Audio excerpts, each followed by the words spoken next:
எதிர்க்கட்சியின் வேலை என்ன? எதற்காக இந்த நாட்டின் டெமோக்ரஸியை காப்பாற்றுவதற்கும் இந்த நாட்டு கான்ஸ்டிடியூஷனை பாதுகாப்பதற்கும் ஆப்போசிஷனுடைய மிக முக்கியமான பொறுப்பு உள்ளது. இந்த கேள்வி நான் எதற்காக கேட்கிறேன்? இந்தியா பிளாக் என்று ஒன்று அமைத்தார்கள். அது சரியான வழியில் போகிறதா இல்லையா? கிட்டத்தட்ட 200 ஆண்டுகள் வரை வெள்ளையர்கள் நம்மளை ஆண்டார்கள், அடிமைப்படுத்தி வைத்தார்கள். எத்தனையோ போராட்டம், எத்தனையோ தியாகங்கள், எத்தனையோ தூக்கு தண்டனைக்கு பின்பு இந்த நாட்டு மக்களுக்கு ஒரு சுதந்திரம் கிடைத்தது. சுதந்திரம் மட்டும் கிடைக்கவில்லை, ராஜா காலம் மாறி பிரஜையே ராஜாவாக மாறியது. நமக்கு கிடைத்த டெமோக்ரஸி, நமக்கு கிடைத்த கான்ஸ்டிடியூஷன், அனைவருமே சமம் என்கிற அந்த அடையாளம். அதற்காக ஒரு சில நபர்களை நம்ம பொறுப்பாக போட்டிருக்கிறோம். MP, MLA இது போன்ற பொறுப்புகளில் அவர்களை அமர வைக்கிறோம். அரசியல் கட்சிகளுக்கு அரசாங்கத்தை நடத்துவதற்கான பொறுப்புகளை கொடுக்கிறோம். பார்லிமெண்ட், உங்களுடைய பணம், என்னுடைய பணம், டாக்ஸ் பேயர்களுடைய பணத்தை வைத்து அந்த பார்லிமெண்டில் நமக்கான கேள்விகளை, நமக்கான பிரச்சனைகளை அவர்கள் பேசுவார்கள், டிஸ்கஸ் செய்வார்கள், டிபேட் செய்வார்கள். அதற்கு பின்பு உங்களுக்கும் எனக்கும் அதற்கான விடுவு காலம் கிடைக்கும் என்கிற அந்த நம்பிக்கை. இந்த நாட்டை நடத்துவதற்காக 20,000 கோடி ரூபாய் செலவழித்து ஒரு மிகப்பெரிய மாளிகையை கட்டி கொடுத்திருக்கிறோம். அதற்கான பேர் பார்லிமெண்ட். ஆனால் பார்லிமெண்டில் இன்னைக்கு என்ன நடக்கிறது? இன்னைக்கு மிக முக்கியமான டிஸ்கஷனில் நாங்க உங்களை அழைத்து செல்வோம். பார்லிமெண்டின் பொறுப்பு என்ன? ஆளும் கட்சி, எதிர்கட்சி. பார்லிமெண்ட் ஒவ்வொரு முறையும் நடக்காத பட்சத்தில் யாருக்கு அந்த லாபம்? இந்தியா அடானியாக மாறிவிட்டதா? அடானியை தாண்டி வேற எந்த விதமான டிஸ்கஷனும் பார்லிமெண்டில் நடக்கக்கூடாதா? அடானி விவகாரத்தை தாண்டி இந்த நாட்டில் எந்த விதமான பிரச்சனையும் கிடையாதா என்கிற அந்த கேள்வியுடன் இந்த பதிவை நான் தொடங்க இருக்கிறேன். கடைசி வரை பாருங்கள்.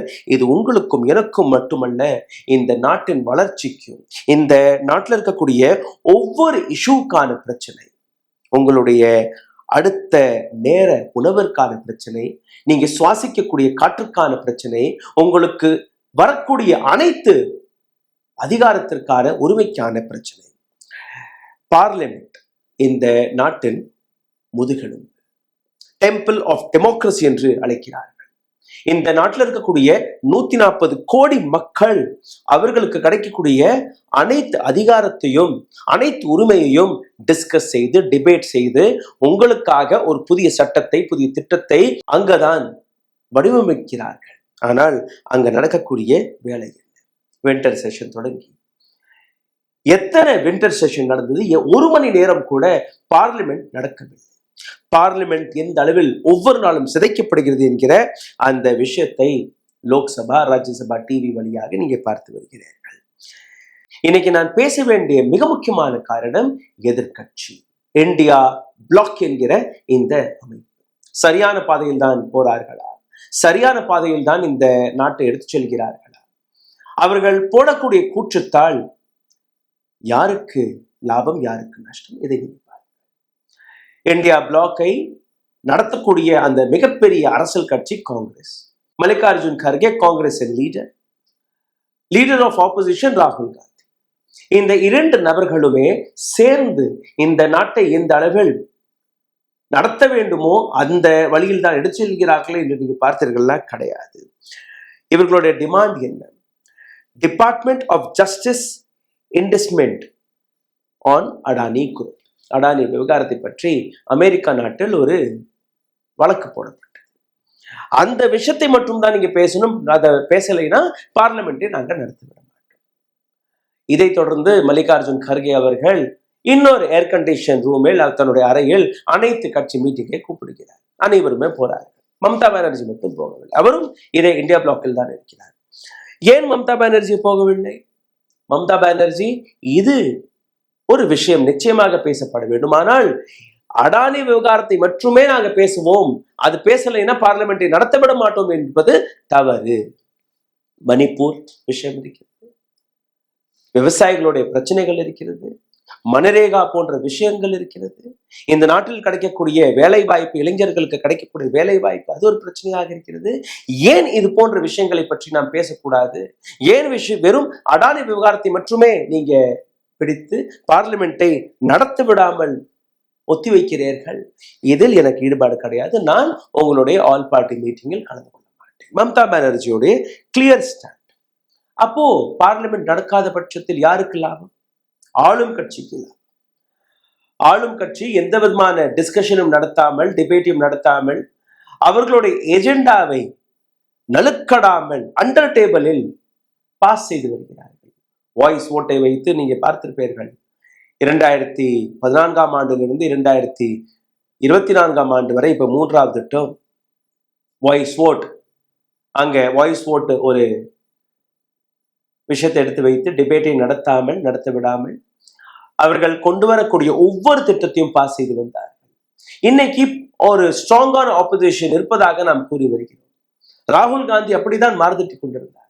ஆனால் பார்லிமெண்டை நடத்த விடாமல் யாருக்கு லாபம் என்று நீங்க பார்த்தீர்கள்னா ஆளும் கட்சிக்கு தான் லாபமே ஒழிய இந்த நாட்டு டெமோக்ரஸிக்கோ உங்களுக்கோ எனக்கோ கிடையாது.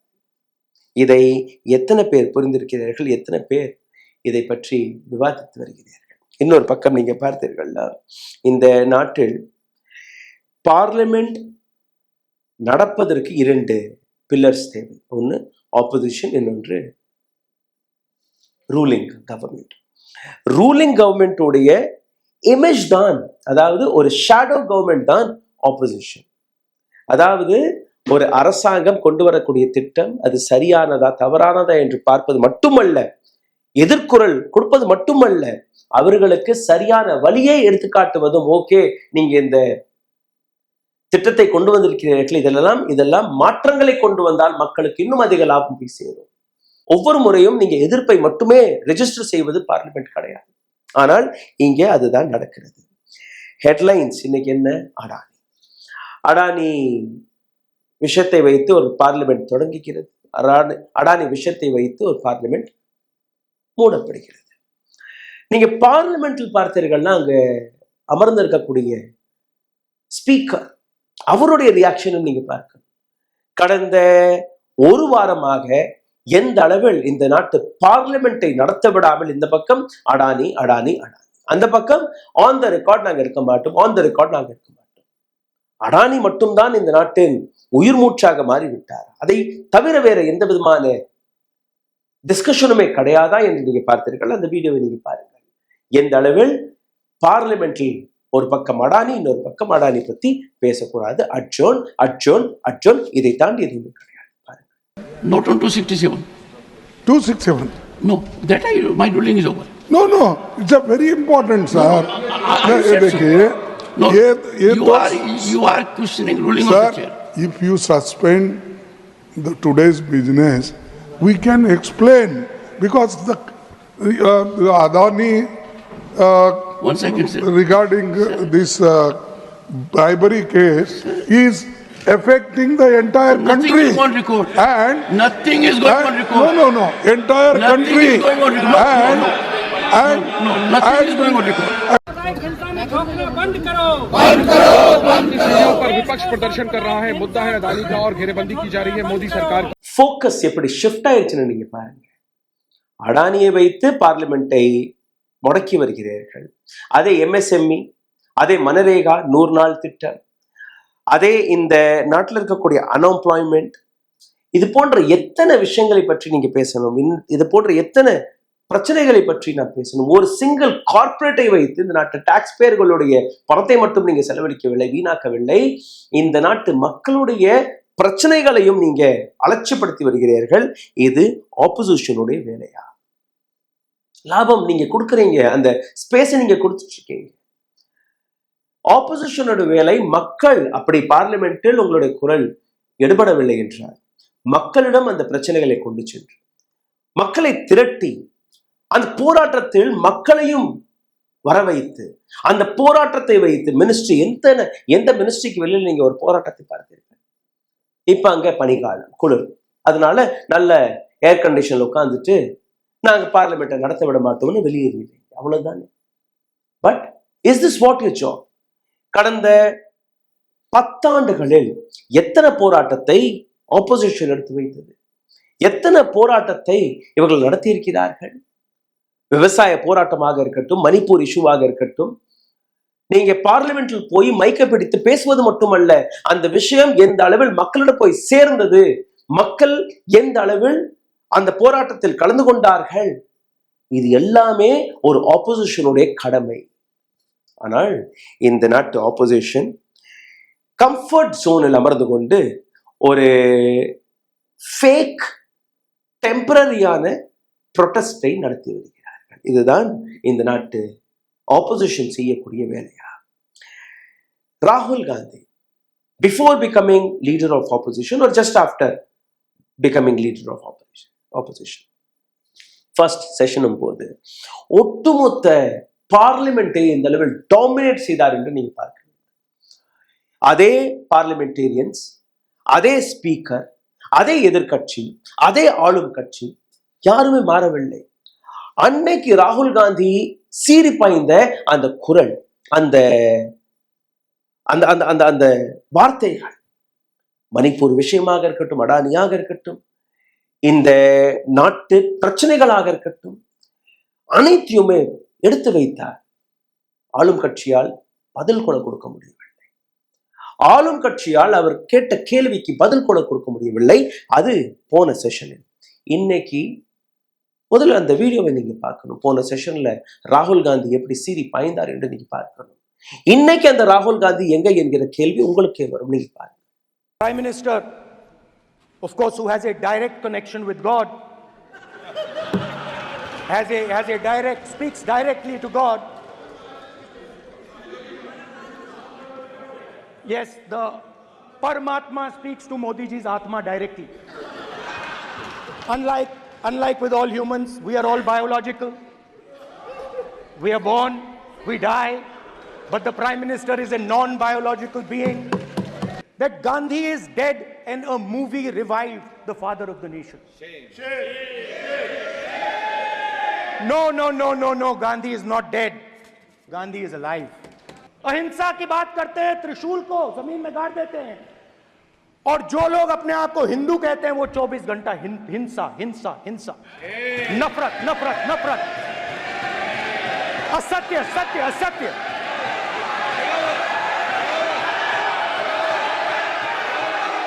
आप हिंदू हो ही नहीं। हिंदू धर्म में साफ लिखा है, सत्य के साथ खड़ा होना चाहिए, सत्य से पीछे नहीं हटना चाहिए, सत्य से नहीं डरना चाहिए। अहिंसा हमारा प्रतीक है। अभय मुद्रा। हिंसक कहना ये गंभीर विषय है। बीजेपी को आपको नहीं, नरेंद्र मोदी जी पूरा हिंदू समाज नहीं है, बीजेपी पूरा हिंदू समाज नहीं है, आरएसएस पूरा हिंदू समाज नहीं है। இளைஞர்கள், youth of India, Manipur, Adani, வேலை வாய்ப்பு, விலைவாசி, சுற்றுச்சூழல் அனைத்தையுமே பேசிய அதே ராகுல் காந்தி, அதே இந்தியா பிளாக் இன்னைக்கு அமைதியாக இருக்கிறார்கள். மல்லிகார்ஜுன் கர்கேவுடைய அறைக்கு சென்று ஒரு ஆல் பார்ட்டி மீட்டிங்கை மட்டும் போட்டு, சரி நாளைக்கு பார்த்துக்கலாம். இந்த நாட்டில் என்ன நடந்திருக்க வேண்டும் என்று நீங்க பாருங்க. இந்த நாட்டு பிரச்சனைகள் எந்த அளவில் ஆழமாக இருக்கிறது, அது பார்லிமெண்ட் நடந்தால் மட்டும்தான் அந்த பிரச்சனைகளை பற்றி நீங்க தீர்வு காண முடியும், அதற்கான டிபேட் நடத்த முடியும். அடானியை பற்றி நீங்க அங்க எடுபடவில்லை என்றால், அடானியை பற்றி அவர்கள் பேசவில்லை என்றால், அந்த விஷயத்தை மக்களிடம் எடுத்துச் செல்லுங்கள். இது உங்களுடைய கடமை. ரோட்டுக்கு வாங்க, ரோட்ல உட்கார்ந்து நீங்க போராடுங்கள், கொடியை பிடிங்க, கருப்பு கொடியை காட்டுங்க, மக்களை திரட்டுங்க. அடானி என்னெல்லாம் தவறுகள் செய்திருக்கிறாரோ, அடானியை வைத்து என்னெல்லாம் ஊழல்கள் நடந்திருக்கிறதோ அதை எக்ஸ்போஸ் செய்யுங்க. இதுதானே உங்களுடைய வேலை. மீடியா வேலை பார்க்கல, மீடியாங்களை கவர் செய்யலைன்னா ஒவ்வொரு அரசியல் கட்சியும் தனியாக ஐடி விங்கு வச்சிருக்கீங்க, யூடியூப் சேனல் வச்சிருக்கீங்க. எங்கள் போன்ற பல பத்திரிகையாளர்கள் நாங்களும் உங்களுடைய குரலை எழுப்பி கொண்டுதான் இருக்கிறோம். அப்போ எந்த இன்டென்ஷனை வைத்து இந்த பார்லிமெண்ட்டை நீங்க நடத்த விட மாட்டேங்கிறீங்க அந்த விஷயத்தை நீங்க புரிந்து கொண்டீர்கள், உங்களுக்கு புரிய வரும். ஏதோ ஒரு விதத்தில் அடானி விவகாரத்தை வைத்து அடானிக்கே சப்போர்ட் செய்யக்கூடிய வேலையை இதே இந்தியா பிளாக்கும் செய்து வருகிறது. கார்ப்பரேட்டிற்காக அனைவருமே கை கொடுத்து விட்டார்கள். இந்த இடத்தில் நிச்சயமாக நான் மம்தா பானர்ஜிக்கு ஒரு மிகப்பெரிய பாராட்டு எடுத்துக்காட்டுகிறேன். தெளிவாக மணிப்பூர் விஷயம் என்னன்னு தெளிவாக விவசாயிகள் ரோட்டில் இறங்கி போராடுகிறார்கள். அதை பற்றி ஏன் டிபேட் நடக்க? அவர் பேசக்கூடிய தெளிவான வார்த்தை, இந்த நாட்டில் இருக்கக்கூடிய இளைஞர்கள், கிராஜுவேட், பட்டதாரிகள் வேலை தேடி அலைந்து கொண்டிருக்கிறார்களே, அவர்களுக்கு எப்படி நீங்க பதில் கொடுப்பீர்கள்? மனரேகா 100 நாள் திட்டம், ரெஜிஸ்டர்ட் ஃபார்மர்ஸ், கூலி ஃபார்மர்ஸ் 13 கோடி, 13 கோடி கூலி விவசாயிகளாக ரெஜிஸ்டர் செய்த அந்த 13 கோடி விவசாயிகளுக்கு என்ன பதில் கொடுக்க போறீர்கள்? அவர்கள்ட்ட நிலம் கிடையாது, பட்டா கிடையாது. விவசாயத்துல போய் அங்க மண்ணை நோண்டுனாதான் அவங்களோட வீட்டில் உணவு போகும். அந்த 100 நாள் வேலைக்கு போனாதான் அடுத்த ஒரு வருஷத்தை அவங்க சமாளிக்க முடியும். எத்தனை மாநிலங்கள், எத்தனை இடங்களில் அந்த 100 நாள் வேலை போகிறது? ஒவ்வொரு அரசியல் கட்சியும் உங்களுக்கு முன்பு கொண்டு வரக்கூடிய ஃப்ரீ பீஸ், இலவச திட்டங்கள், உங்களுக்கு இலவசமான ராஷனை கொடுப்போம், உங்களோட அக்கௌண்ட்ல ஒரு கட்சி 1500 சொல்லும், இன்னொரு கட்சி 2000, இன்னொரு கட்சி 2500, இன்னொரு கட்சி 3000. ஃப்ரீ பஸ் பெண்களுக்கு, ஃப்ரீ பஸ் முதியோர்களுக்கு செய்யணும். ஆனால் எந்த அடிப்படையில்? ஒரு ஃப்ரீ பீஸை எடுத்து காட்டினதற்கு பின்பு என்ன நீங்க இழக்கிறீங்கிற விஷயத்தை நீங்க புரிந்து கொள்ள வேண்டும். ஒரு இடத்துல இருந்து அவர்கள் எடுத்துதான் இன்னொரு இடத்திற்கு இலவசமாக கொடுக்கிறார். உங்களுக்கு கிடைக்கக்கூடிய இலவச ராஷம் இலவசம் கிடையாது. இன்னொரு இடத்துல நீங்க காம்ப்ரமைஸ் செய்யப்படுகிறீர்கள். கல்விக்கு சேரக்கூடிய அந்த பட்ஜெட்டை அதை சுருக்கி அந்த பணத்தை தான் உங்களுக்கு இலவசமாக கொடுக்கிறார்கள். ஹாஸ்பிட்டாலிட்டி அதில் போகக்கூடிய பட்ஜெட்டை சுருக்கி தான் உங்களுக்கு இலவசமாக இந்த 1500 ரூபாயோ 2000 ரூபாய் கொடுக்கிறார்கள். விவசாயிகளுக்கு போகக்கூடிய அந்த சரியான தொகை அவர்களிடம் போகவில்லை. இன்னைக்கும் விவசாயிகள் நொய்டா டு டெல்லி போராட்டத்தை இறக்கி தொடங்கிவிட்டார்கள். 3வது முறை. எத்தனையோ முறை ஒவ்வொரு வருடமும் எங்கேயோ ஒரு மூலையில் விவசாயிகள் ரோட்டில் இறங்கி போராடி கொண்டுதான் இருக்கிறார்கள். எத்தனை விவசாயிகள் தூக்கு போட்டு இறந்து கொண்டிருக்கிறார்கள். கார்ப்பரேட்டுக்கு நீங்க 14 லட்சம் கோடி ரூபாய் ரைட் ஆஃப் செய்து விடுவீர்கள். ஆனால் விவசாயிகள் வாங்கிய அந்த கடனை பற்றி யாருமே பேச மாட்டார்கள். ஏன் இந்த விஷயத்தை எதிர்க்கட்சி எடுக்கக்கூடாது? ஏன் இந்த விஷயத்தை வைத்து எதிர்க்கட்சிகள் ரோட்டில் இறங்கி போராடக்கூடாது? Is this what democracy and democracy teachers you man? மக்களுடைய பிரச்சனை உங்கள் வழியாக தான் பார்லிமெண்டில் பேசப்பட வேண்டும். அப்படி பார்லிமெண்டில் பேசப்படவில்லை என்றால் அதே பிரச்சனையை ரோட்டில் கொண்டு வாருங்கள். ரோட்டில் மக்களுடன் சேர்ந்து அந்த கேள்வி எழுப்புங்கள். ரயில்வேஸில் நடக்கக்கூடிய ஆக்சிடென்ட்களாக இருக்கட்டும், அங்க நடக்கக்கூடிய மிஸ்மேனேஜ்மெண்டாக இருக்கட்டும், ஒரு நாள், ஒரே ஒரு நாள், 1 மணி நேரம் ரயில்வே மினிஸ்டர் ஆபீஸருக்கு வெளியே போராடினார்களா? ஃபைனான்ஸ் மினிஸ்ட்ரி, நிர்மலா சீதாராமனுடைய மினிஸ்ட்ரி, எத்தனையோ ஊழல்கள், எத்தனையோ மிஸ்மேனேஜ்மெண்ட் ஆஃப் பட்ஜெட் நடக்கும்போது எத்தனை முறை அவர்கள் அவருடைய வீட்டிற்கோ அல்ல அவருடைய ஆபீஸிற்கோ போய் முற்றுகிட்டார்கள்.